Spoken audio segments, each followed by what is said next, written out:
বলছে এটা নাকি সেকুলার। আরে একে সেকুলার বলে নে, একে উম্মতে মুহাম্মাদীকে মুশরিক বানাবার জন্য একদল তাগুতি শক্তিদের পরিকল্পনা।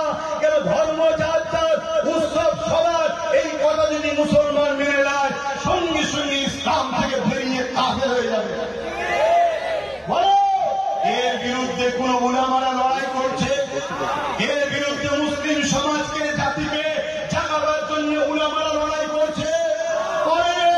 কিন্তু আব্বাস সিদ্দিকী যখন উলামা লড়াই করছে, আব্বাস সিদ্দিকী যখন জাতিকে বুঝাচ্ছে এ জাতি এরা রাজনীতির নামে তোদেরকে তো চাকরি কিনেছে, রাজনীতির নামে তোদের রুজি রুটি কিনেছে, রাজনীতির নামে তোদের অধিকার কিনেছে, রাজনীতির নামে তোদেরকে এখন নাগরিকত্ব কেড়ে নেওয়ার প্ল্যানিরা করছে, রাজনীতির নামে তোর শরীয়তের উপর আঘাত করেছে, রাজনীতির নামে তোর মসজিদ মাদ্রাসা ভাঙছে, রাজনীতির নামে এরা তোর আল্লাহ আল্লাহ রসুলের বিরুদ্ধে কথা বলছে, রাজনীতির নামে এরা তোদেরকে মুশরিক বানাবার প্ল্যান করছে না করে না।